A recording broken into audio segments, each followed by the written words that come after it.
We are joined by our very special guest today, and that is Dr. Alveda King, who you may know because you've just seen her all over media for the many years, but more recently you've seen her on Fox and Fox Nation.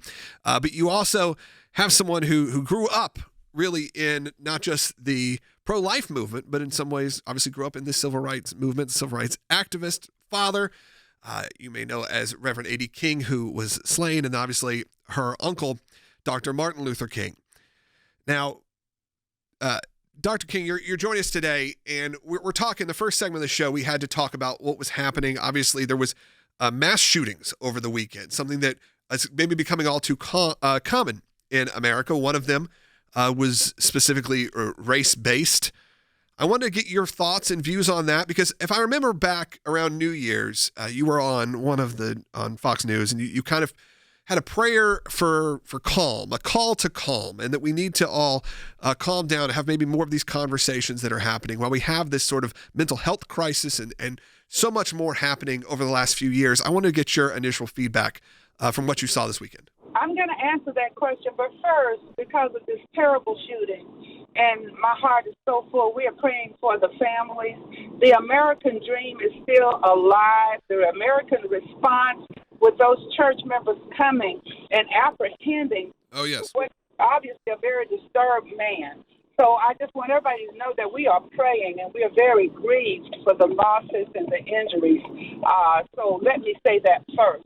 But yes, we have gone through some tumultuous times recently, and it's been amazing. COVID didn't help anybody. And as soon as we are beginning to recover, then we are reeling with Ukraine, a decision, the Dobbs decision that will determine whether we, the people, will get a chance, state to state, to take another look at some that bad United States Supreme Court decision that we call Roe v. Wade. All of that is going on. But I want to encourage people to fear not. And as a Christian woman, of course, we do have God, we have Jesus. Now, if you say, I'm not a Christian, that's okay. We still love you. But we're going to be praying here in America. So the answer that my dad, Reverend A.D. King, would give, my mom, who just returned from Israel on a prayer pilgrimage, my uncle, Martin Luther King, granddaddy, whole family, King family legacy. Do not panic. Do not fall apart. When we see these terrible things, we see the American dream rising up and rescuing and taking action. Don't sit back. Don't be afraid. Don't lock yourself away at home, but live. And as we live, and that means from the womb to the tomb, the little children in the womb as well, the sick, the elderly, the veterans, the rich, anybody, we have to live and not be afraid and step up, answer with solutions. We can do that.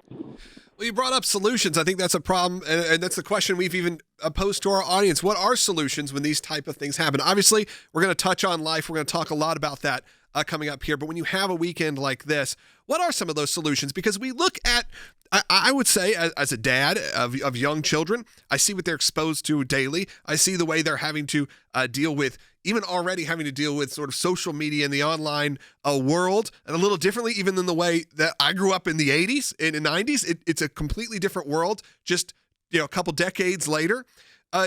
This does seem to be a problem that goes well beyond just someone was radicalized by watching a certain news source or radicalized by something. This feels like a much bigger issue that's in America. That, as you said, we got to pray and we got to get more motivated to really reach out and see what's going on, especially in terms of our younger people. Well, here's a solution. Now, my grandmother, Alveda King, in 1974 was playing the organ at Ebenezer Baptist Church and was gunned down. So some things, there's no new thing under the sun. Right. Things used to be done in the dark. They're being done more overtly. So we are not in denial. We can't just say, everything is roses and peaches and cream. No, it's not. So we have to be alert, sober, and vigilant, because the devil, that's our adversary, is going about like a roaring lion. So first be attentive, then be supportive. See human beings as human beings, not separate races, one blood. You see everybody as a brother and a sister. Martin Luther King, we must learn to live together as brothers. I had his sisters. So the human race, the one blood human race. Now, we do have security in churches now. Unfortunately, you need that. You have to be alert when someone comes into your church body that's a little different. Not afraid and get them out of here. We don't know them. They're not from this town. They're not from this church. No, we do not cut each other off, but we are more alert, more aware, less fearful. We should not be afraid. And so this is why you didn't ask me about this, but defund the police, get rid of all the police, so you have a lawless nation. Right. No, make friends with the instant responders, the police, the fire trucks, the ambulance, all of that. Make friends with your community. Do not be afraid, but do not be foolish. Absolutely. You brought up, obviously, a lot, and I think a lot of people can take from that. When it comes to life, this is interesting because I've followed your career for many decades at this point as a pro-life advocate. And you saw some people on Washington, when the leaked Supreme Court decision, and look, hopefully it stays. We're still obviously all praying that it does, or some version that's similar stays. But I saw some people on Capitol Hill, Elizabeth Warren, and some of these people saying, this is what these pro-life activists, they even told you, this is what they've been fighting for decades. And I immediately thought of people like my family and your family who have been fighting this fight for decades. And did you think, obviously we're still awaiting a final decision. We always were hopeful and prayerful that we would see a reversal of Roe v. Wade. But it is still, when you saw that initial news, it is still pretty shocking to see as someone who is in the pro-life movement for so long. Well, one thing that has disturbed me greatly, even the homes of the Supreme Court justice being just belabored, beleaguered, and all of that, people out there yelling and screaming, law has gone out the window. These are types of decisions that have to be made very seriously. And the people who have offered themselves to serve as United States Supreme Court justices should be safe and secure and not intimidated. And so I'm very disturbed by the attitude of America and all of that. Now, the people who are saying, oh, no, all of our rights are going to go away, we won't be able to get abortions. Well, there's a better way to serve America and serve humanity than killing America and killing humanity. We have the obligation and responsibility. That's why the laws have to be reexamined state by state without terrorizing the justices so that people can examine. There's so much that has changed with that law that it's not law, it's the law of the land, but the decision. Because, you're an attorney, it's really a decision by the Supreme Court. It didn't pass through the legislature. It didn't change the Constitution. So there's so much that needs to be re-examined because we're talking about should be human rights and civil rights to human beings, whether they're in the womb or not. You can see on those 4D ultrasounds, they're perfectly, really human beings. Yeah, technology has changed so much and so rapidly that it's hard. That argument's gone. I feel like the argument of whether this is a human being or not, I feel like that argument is gone, and they're even starting to acknowledge that it's gone.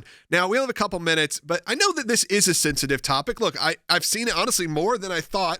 People who I know that are conservative or people that I know that are obviously more moderate saying, I'm pro-life personally, or maybe I've had some decisions I made in the past, but this wasn't an easy thing for a lot of people.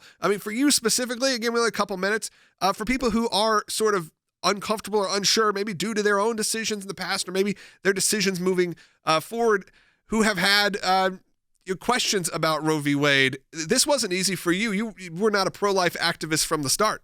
I was not. Now, my granddaddy, Martin Luther King Sr., asked my mother not to abort me with a DNC in 1950.